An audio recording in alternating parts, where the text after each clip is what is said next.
Here's the border and the edging of the Wefan Wrap. Let's take a look at how to work it. I'll be starting on this corner here, which is where my yarn ends are. I've trimmed all of these, so I no longer have them as part of the piece to work on, but I'll be starting in the same corner. So I haven't woven them in yet, as this has helped me to find it. You can see here that you will see the X stitches from the right side, and you will also see the UK double crochets or US single crochets from their usual wrong side. So that's where you'll be starting for the pattern. I'll be using yarn C, which for me is this cream fluffy alpaca yarn, and this is my lightest weight of yarn, and I do recommend using a lighter weight of yarn, or the lightest weight of yarn that you've used in the wrap for the border, and this will stop it pulling the stitches out of shape for the rest of the design. So I'm going to add a slip knot to my hook now, and I'm ready to work the first stitch. So I'm going to work a slip stitch in the first stitch of the short edge, which is here, to join that thread in there, and I'll be able to hide these ends in the edging as well. I'm going to work 3 chain, 2, 3. Now this turning chain is unusual in that it doesn't count as a stitch when we're working back, and that's because it's treated almost as part of a decrease. I'm now going to work a UK double treble or a US treble, that's a 2 wrap treble stitch, in the next stitch. Okay, we're not leaving a gap here, we're working straight into the next stitch.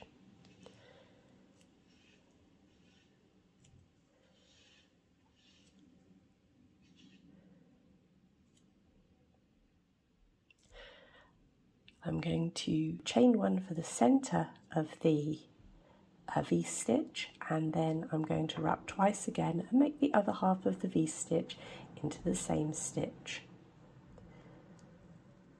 And this is my UK double treble V-stitch or US treble V-stitch into the next stitch, the second stitch of the row. And this will help to keep us balanced as we move along. We'll be leaving 2 stitches in between each of the other V-stitches, but at the end we don't leave a gap there. We're making a decrease by these 3 chains underneath the top of the V-stitch. So the top of this V-stitch will count as your first stitch of the round.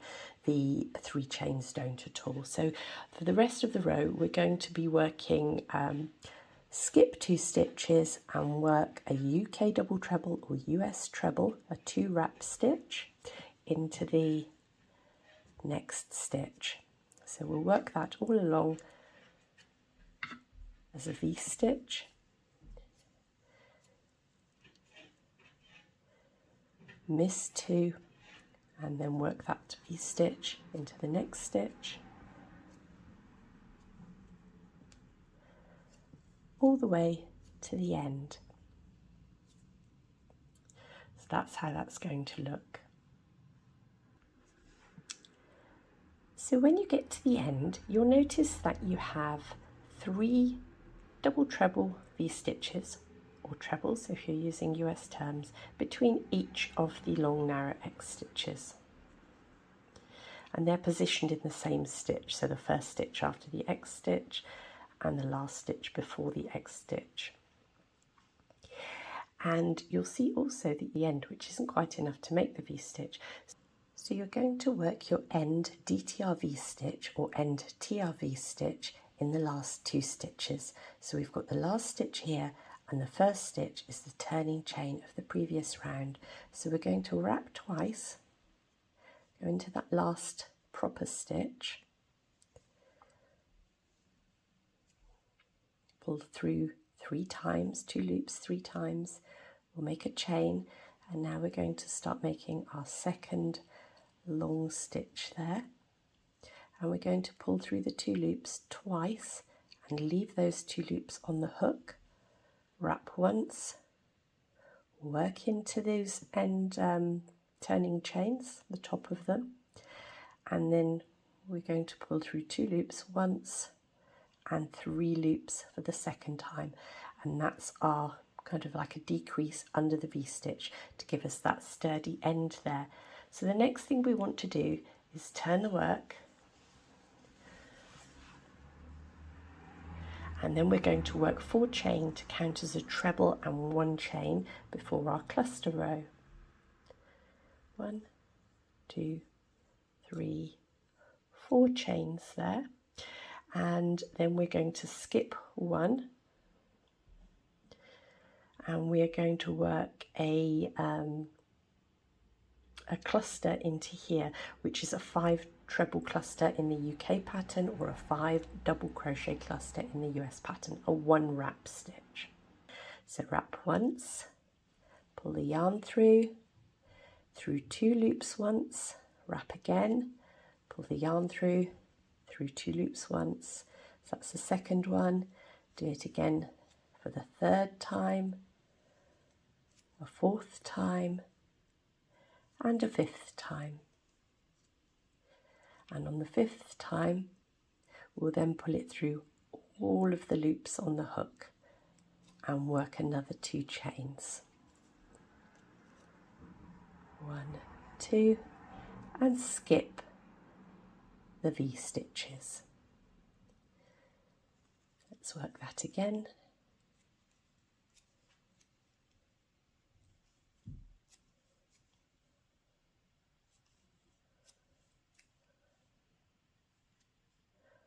And pull through. Chain 2, 1, 2, 3, 4,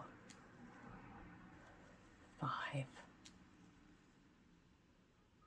and pull through all the loops on the hook and chain 2, and skip the 2 legs of the V-stitch.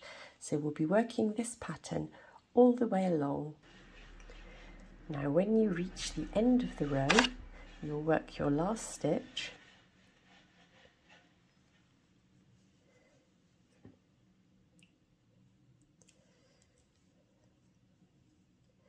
two, 3, 4, and 5, and through all the stitches, and then you'll work a chain 1 and a skip 1, and then you'll work a treble, a UK treble or a US double in the last stitch, which is the top of that V-stitch. Remember, the stitch you did next to that is actually a decrease, so it should sit underneath it. So that's 1 wrap stitch, UK treble or US double, right next to that cluster, and there's your row of clusters in the V-stitches. So we're going to turn over now, and we're going to start the 3rd row of our border, and that's going to be the row of A stitches. So we want these to mirror the V stitches that we've got underneath. So an A stitch is going to look the mirror image of that on the top.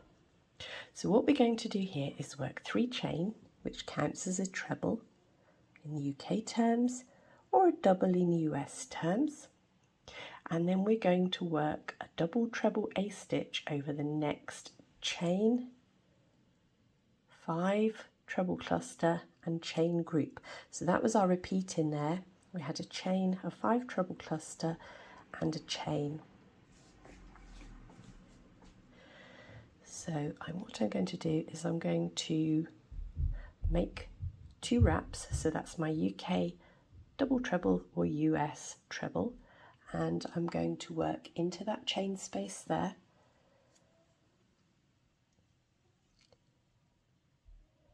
And I'm going to make 2 of those, pull through 2 loops twice, and then I'm going to wrap again twice, place it through there and through 2 loops twice, and then pull through all of the loops on the hook. At that point I'm going to chain 2, and then I'm going to make another A stitch into this chain space and this chain space here, either side of the cluster, If you don't like working into the chain spaces, you can actually work into the chains themselves, so you have the option there. For this yarn, it works quite well in the chain spaces.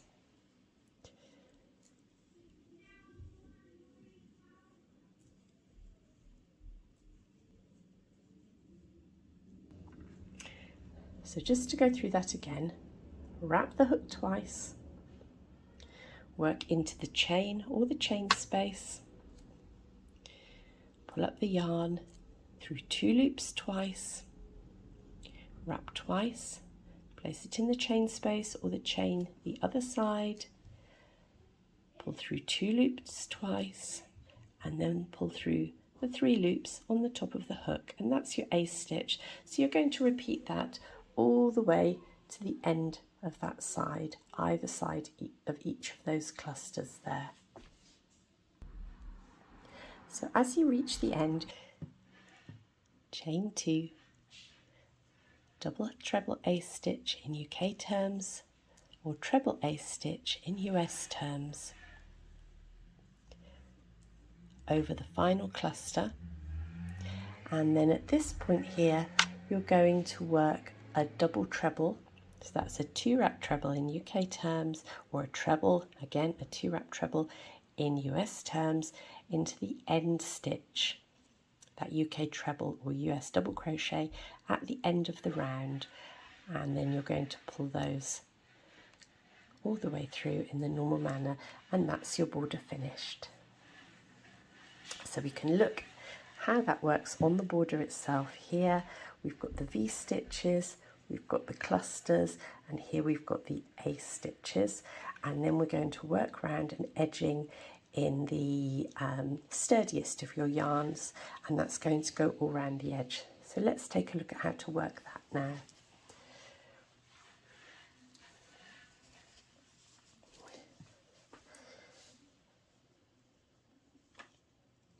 So here's the edge of your Wefan Wrap, and you'll see that if you followed the instructions for always starting from in front and finishing in behind, all of the edges should be really nicely twisted together. So you could leave it like this, but I think once you've added the border on the end, it really needs something to finish it off, and most people do like a slightly sturdier edging. And so I've worked this edging all the way along. It's a very simple edging.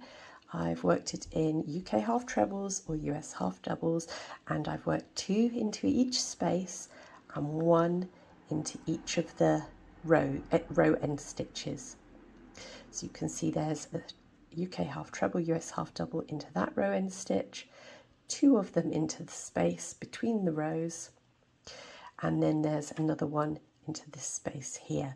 So we're going to continue with that working round, and we'll also work around the edging, the border, work the edging around the border itself as well.